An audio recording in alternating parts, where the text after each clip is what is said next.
اعوذ باللہ من الشیطان الرجیم بسم اللہ الرحمن الرحیم وَلِيُمَحِّصَ اللَّهُ الَّذِينَ آمَنُوا وَيَمْحَقَ الْكَافِرِينَ. اور یہ اس وجہ سے ہے تاکہ اللہ رب العالمین ایمان والوں کو پاک صاف کر دے اور کافروں کو ہلاک کر دے. سورہ آل عمران آیت نمبر 141. اس آیت کریمہ کی تفسیر، اس کا معنی اور مفہوم آپ حضرات کی خدمت میں بیان کیا جا چکا ہے. آج انشاءاللہ اس آیت کریمہ سے ہمیں کیا سیکھنے کو ملا یا کیا باتیں معلوم ہوئی، ان تمام باتوں میں سے 4 باتوں کا انشاءاللہ تذکرہ کیا جائے گا. اس آیت کریمہ سے ایک بات تو یہ معلوم ہوئی کہ اللہ رب العالمین ایمان والوں کو آزمائش میں ڈالتا ہے، آزماتا ہے، ابتلا میں ڈالتا ہے. کس وجہ سے؟ ان کو پاک کرنے کے لیے. اور یہ پاک کرنا 2 طرح سے ہوتا ہے. مومن پر آزمائش آئی، ایمان والے پر، اس کی وجہ کیا ہے؟ پاک کرنا. کس طرح سے پاک کرنا؟ 2 طریقے سے.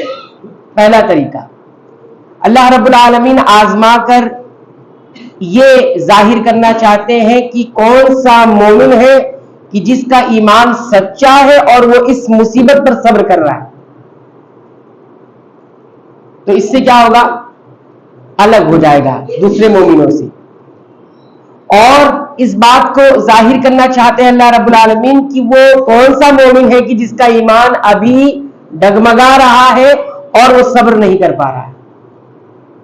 ایمان والا تھا تو کون سے ایمان والے الگ ہو کر صبر پر قائم رہے، اس مصیبت پر صبر کرتے رہے، کون سے ایمان والے ڈگمگا گئے اور وہ صبر نہیں کر پائے.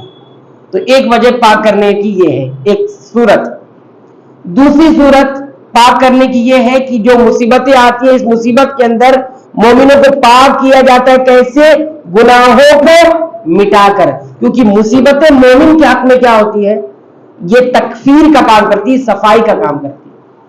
مصیبتیں کسی بھی شکل کی ہو، لیکن وہ مومن کے حق میں کیا ہوتی ہے؟ اگر وہ صبر کر لیتا ہے تو کیا ہوتا ہے؟ وہ گناہوں کو جھڑنے کا کام کرتی ہے، گناہوں کو معافی کا سبب بن جاتی ہے. تو یہ 2 طریقے ہوتے ہیں اللہ رب العالمین کے پاک مومن کو پاک کرنے کے، صاف کرنے کے. تو پہلی بات، مومن کی آزمائش اس لیے ہوتی کہ اسے پاک کیا جائے. یہ پہلی بات معلوم ہوگی اور اس کی 2 شکل معلوم ہوگی. دوسری بات، اس آیت کریمہ سے یہ معلوم ہوتی ہے کہ کافروں کو ہلاک کرنا، کفر ہلاک ہوگا اور کفر والے ہلاک ہوں گے. وَيَمْحَقَ الْكَافِرِينَ، وَيَمْحَقَ الْكَافِرِينَ، اور کافروں کو ختم کر دے، ہلاک کر دے، گھٹا دے. تو اس آیت کریمہ کے اس ٹکڑے سے وَيَمْحَقَ الْكَافِرِينَ، کافروں کو ہلاک کرنا ایک مقصود ہوتا ہے اللہ کی دن اور رات کو الٹنے پلٹنے میں. تو اس سے ایک فائدہ یہ معلوم ہوا، ایک بات یہ معلوم ہوئی کہ نعمتیں جو ہوتی ہیں بسا اوقات کمزوری کا سبب بنتی ہے، ہلاکت کا بھی سبب بنتی ہے. تو ہر نعمت جو ہمیں مل رہی ہے ہمیشہ اللہ سچ کی عزت و تکریم میں مل رہی ہے، ہمارے مقام و مرتبے میں مل رہی ہے. نہیں، کبھی کبھی مصیبتیں انسان کی کیا بن جاتی ہے؟ اس کی کمزوری کا سبب بن جاتی ہے، اس کے ہلاک ہونے کا اور برباد ہونے کا سبب بھی بنتی ہے. ہم عام طور سے دیکھتے بھی ہیں دنیا میں. ایک آدمی غریب تھا، اللہ کا شریعت کا پابند تھا، غربت تھی لیکن دین و ایمان سلامت تھا، ایک اچھی لائف سے زندگی چل رہی تھی. نعمتیں مل گئی، مال آ گیا، دولت مند بن گیا، گھمنڈ میں آ گیا، غرور میں آ گیا. پھر کون سا دین، پھر کون سی شریعت، پھر کون سی پابندی، دولت مل گئی. تو یہ دولت نعمت ملی نا، لیکن کیا ہوا؟ بگڑ گیا اور پھر ہلاک ہو گیا. تو کافروں کو ہلاک کرنے سے ایک فائدہ یہ معلوم ہوا کہ کافروں کو اس پس منظر میں ہم دیکھ رہے ہیں کہ کافروں کو کیا ملی تھی؟ فتح نصیب ہوئی تھی. اس فتح میں وہ کیا کیے؟ وہ خوش ہوئے. خوشی میں کیا کیے؟ اترائے. اور جب اترائے تو پھر ہلاک ہوئے. اترائے اور اکڑے تو کیا ہوا؟ ہلاک ہوئے. دوبارہ اوپر حملہ کرنے کے لیے آئے کہ ہم تو جیت گئے ہیں، اب ہمارے پاس سلطنت ہے، ہم اوپر آ گئے، فاتح بن گئے. پھر کیا ہوا؟ بگاڑ آیا ان کے اندر اور پھر وہ بعد میں ہلاک میں شکست ہوئی. تو یہ ہمیشہ یاد رکھیں کہ نعمتیں ملنے کے بعد ہماری نظر اس چیز پر ہونا چاہیے کہ نعمت ہمارے لیے رحمت بن رہی ہے یا زحمت بن رہی ہے، رحمت بن رہی ہے یا زحمت بن رہی ہے. اس طرح سے ہم اپنی تربیت کر سکتے ہیں، اپنے آپ کی، اپنے گھر والوں کی، اپنے بچوں کی، اپنے ارد گرد رہنے والوں کی، کہ جو بھی نعمتیں ہمارے پاس آسانی آ رہی ہیں. آج دیکھیے بہت ساری آسانی ہے، کتنی ساری آسانی ہے، ہماری زندگی میں بڑی آسانیاں آ گئی ہیں، لوگ ترقی کا نام دے رہے ہیں، لیکن کیا یہ آسانیاں ہماری روحانیت میں اضافہ کر رہی ہیں، ہمارے اخلاق کو بنا رہی ہیں، سنوار رہی ہیں، ہمیں اللہ سے قریب کر رہی ہیں؟ یہ دیکھنا ضروری ہے. آسانیاں دیکھیے بہت ساری چیزیں آ گئی ہیں، لیکن ہم پوچھیں کسی سے، کسی تجربے کار انسان سے پوچھیں، کسی بزرگ سے پوچھیں جنہوں نے ایک وہ وقت بھی گزارا ہے جب یہ ساری چیزیں آسانیاں نہیں تھی، ان سے پوچھیں. دیکھیے دنیا کہاں سے کہاں پہنچی، کتنی آسانی آ گئی ہے.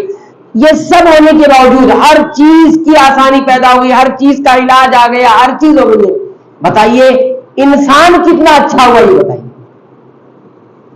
تو اچھی سوچ رکھنے والا، اچھا تجربہ رکھنے والا جو بزرگ ہے، اس کا جواب ہوگا بگاڑ ہی ہوا ہے.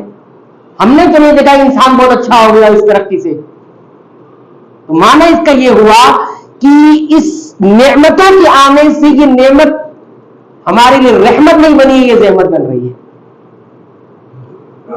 یہ غور کرنے کی چیز ہے. ہم پیار میں، محبت میں اور آسانی کے لیے بہت ساری چیزیں لے آتے ہیں گھر میں. میں ایک دن بیٹھے بیٹھے یہ سوچنے لگا کہ دیکھیے بہت سارے کام ہم محنتوں سے ہاتھ سے کرتے تھے پہلے، اب نہیں کرتے. آج ہمارے پاس ایک گلا شکوہ ابھی بھی ہے، وقت نہیں ہے.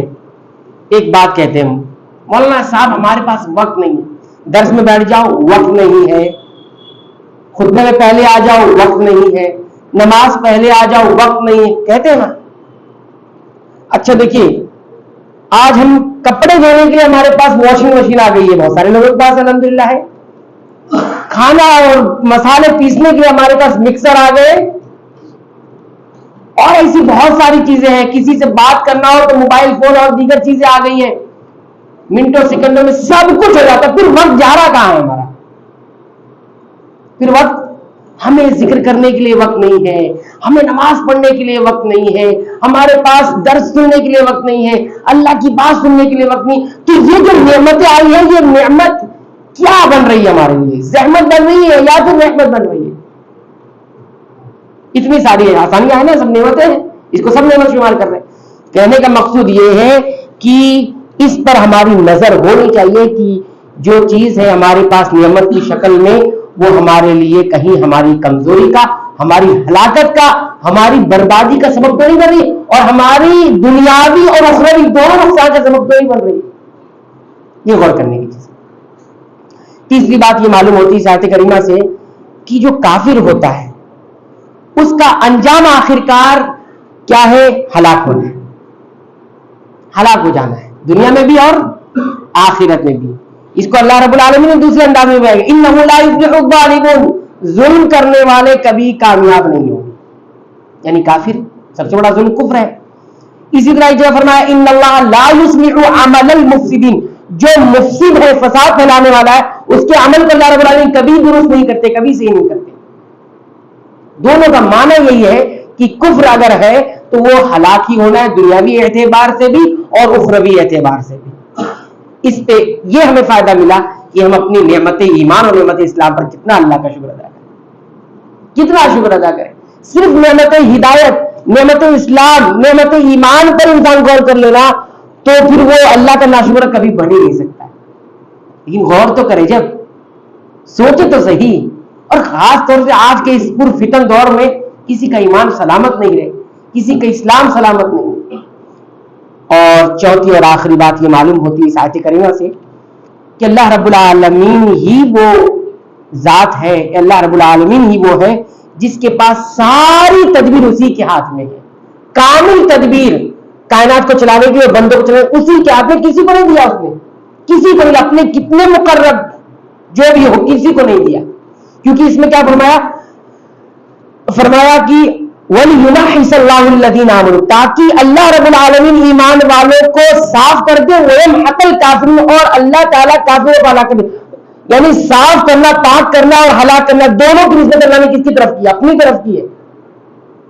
یعنی پاک کرنے کا کام بھی اللہ رب العالمین کا ہے ایمان والوں کو، اور کافروں کو ہلاک کرنے کا کام بھی اللہ ہی کا ہے. یہ نسبت کون سی نسبت ہے؟ اصلی نسبت ہے. یعنی یہ کام کسی کے ذریعے اللہ کا رب العالمین ذریعہ بنا سکتا ہے کسی سے، لیکن کرنے والی ذات کس کی ہے؟ اصل فاعل کون ہے؟ رب العالمین. تدبیر اسی کے ہاتھ میں ہے، اور یہ جو تدبیر ہوتی ہے، یہ تدبیر میں مومن کے لیے خیر ہوتا ہے اور کافر کے لیے شر ہوتا ہے. یعنی پاک کرنا اور ہلاک کرنا، یہ جو فعل ہے اللہ رب العالمین کا، یہ جو تدبیر ہے، اس تدبیر میں مومنوں کے لیے خیر بھلائی رہتی ہے اور کافروں کے لیے شر اور برائی رہتی ہے. تو یہ چار باتیں اس مختصر سی جامع آیت سے ہمیں معلوم ہوئی. اللہ تعالیٰ سے دعا کرتے ہیں رب العالمین تو ہمیں قرآن حکیم سے اپنا رشتہ مضبوط کرنے کی توفیق عنایت فرمائے. رب العالمین تو قرآن حکیم کو ہمارے سینوں کی روشنی بنا دے. رب العالمین تو قرآن حکیم کو ہماری دلوں کی بہار بنا دے. رب العالمین تو قرآن حکیم کو ہمارے تمام غموں کا علاج بنا. آمین. وآخر دعوانا الحمدللہ.